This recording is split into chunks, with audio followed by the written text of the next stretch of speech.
এখন বাজারে ফুলকপি ভরে গেছে, তাই ফুলকপি বাজার থেকে আসলে কিভাবে করব এটা মনের মধ্যে চলে আসে। তাই আমি আজ দই ফুলকপি তৈরি করব। রান্নাটা হবে একদম সহজ পদ্ধতিতে। বন্ধু, এই রেসিপিটি যদি ভালো লেগে থাকে একটা লাইক অবশ্যই করবেন আশা রাখি। আর চ্যানেলটিকে সাবস্ক্রাইব করা না থাকলে সাবস্ক্রাইব করে পাশে থাকবেন।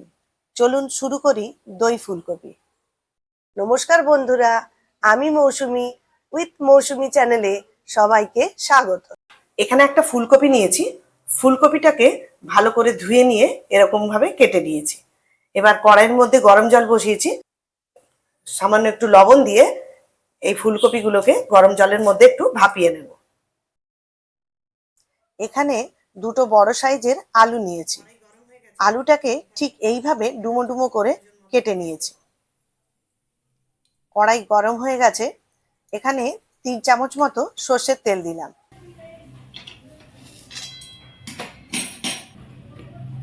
এবার কেটে রাখা আলুগুলোকে ভেজে নেব।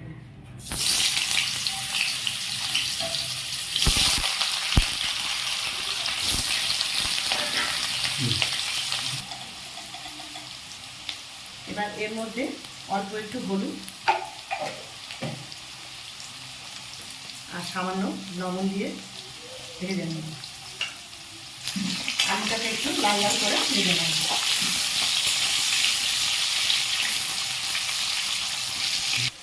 এদিকে মিক্সিতে একটা পেস্ট তৈরি করব।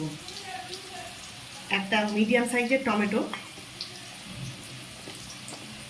1 ইঞ্চি আদা আর একটা কাঁচা লঙ্কা, এগুলো দিয়ে একটা পেস্ট তৈরি করে নেব। আলুগুলো আমার লাল করে ভাজা হয়ে গেছে, এবার আলুগুলোকে তুলে নেব। এবার ওই তেলের মধ্যেই ভাপিয়ে রাখা ফুলকপিগুলোকে একটু ভেজে নেব।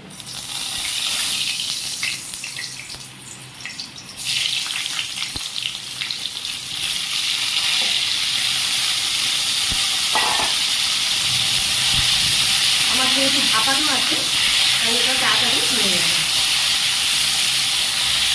এটাকে হালকা করে একটু ভেজে নেব। আর এটা ফুলকপিটার একটু রং ধরলেই আমি তুলে নেব।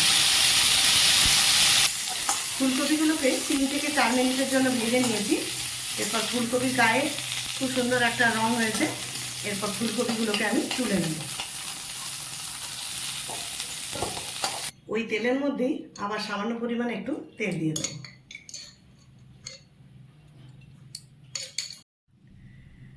আমি এখানে সর্ষের তেলই ব্যবহার করেছি, আপনারা ইচ্ছে হলে সাদা তেলও ব্যবহার করতে পারেন। এবারে এখানে একটা ফোড়ন দেওয়ার জন্য মশলা রেডি করেছি। তা এটা একটা তেজপাতা, শুকনো লঙ্কা, 2টো এলাচ, 2 টুকরো দারচিনি আর 2টো লবঙ্গ, এটাকে আমি ফোড়ন দেব। ফোড়নটাকে কয়েক সেকেন্ড ভেজে নেব। ফোড়নটা ভাজা হয়ে গেছে।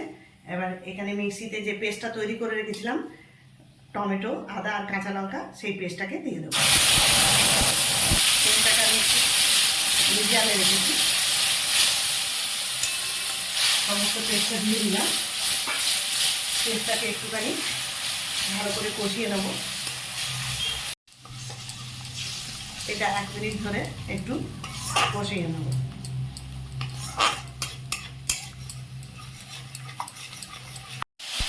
মিনিট খানেক ধরে আমি কষিয়ে নিয়েছি।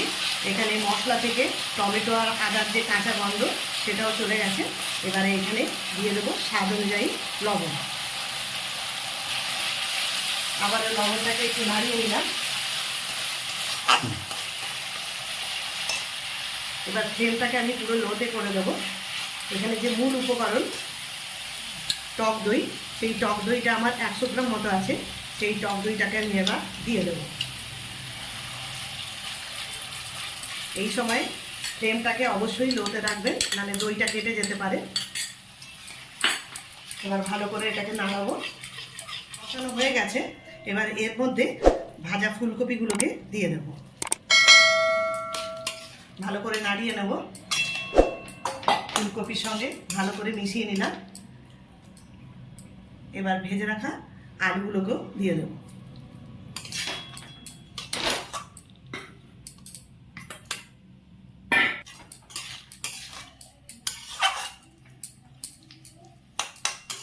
মিনিট দুয়েক আলু আর ফুলকপিটাকে একটু কষে নেব।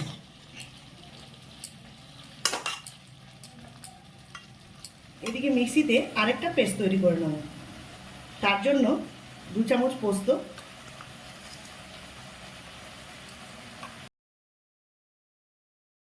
1 চামচ চারমগজ আর 6টা মতো কাজু, এগুলো শুকনো অবস্থায় একবার ঘুরিয়ে নেব। কাজু, চারমগজ আর পোস্তটাকে একবার ঘুরিয়ে নিলাম। এবার সামান্য জল দিয়ে আরও আরেকবার মিহি পেস্ট করে নেব।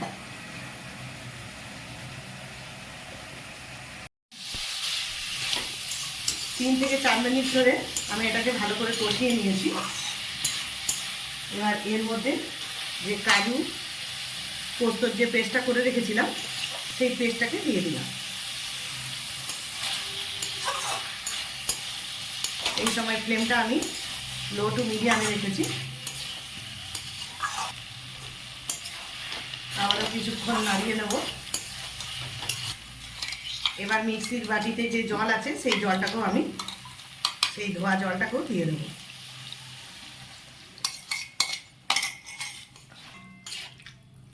এবারে ভালো করে একটু নাড়াচাড়া করে নেব। এবার স্বাদটাকে ব্যালেন্স করার জন্য আমি 1 চামচ মতো চিনি দিয়ে দেবো। আবার একটু নাড়াচাড়া করে নেব। আবার এখানে 1/2 চামচ মতো শাহি গরম মশলা দিয়ে দিলাম। গরম মশলাটাকে ভালো করে ফুলকপি আর আলুর সঙ্গে ভালো করে মিশিয়ে নিলাম। এবার এর উপরে 1 কাপ গরম জল দিয়ে দেবো।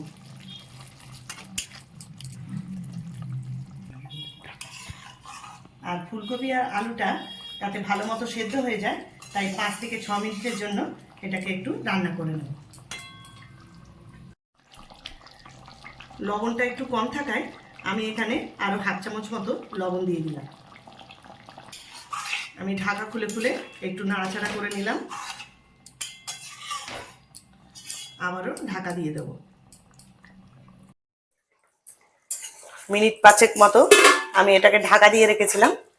সম্পূর্ণ ফুলকপি আর আলু ভালো মতোই সেদ্ধ হয়ে গেছে। এবার নামাবার আগে 1/2 চামচ ঘি দিয়ে দেব। সম্পূর্ণ দই ফুলকপি আমার রেসিপি তৈরি হয়ে গেছে। এবার এটাকে আমি অন্য পাত্রে নামিয়ে নেব। খুবই সহজভাবে এই দই ফুলকপি তৈরি করে ফেললাম। ঠিক যেমনভাবে আমি করলাম ঠিক এইভাবে একবার করে দেখুন, নিরাশ হবেন না। রেসিপিটি কেমন লাগলো কমেন্ট করে অবশ্যই জানাবেন। ভালো লাগলে লাইক ও শেয়ার করবেন। আবারও চলে আসব নতুন কোনো ভিডিও নিয়ে। সবাই ভালো থাকবেন, সুস্থ থাকবেন। ধন্যবাদ।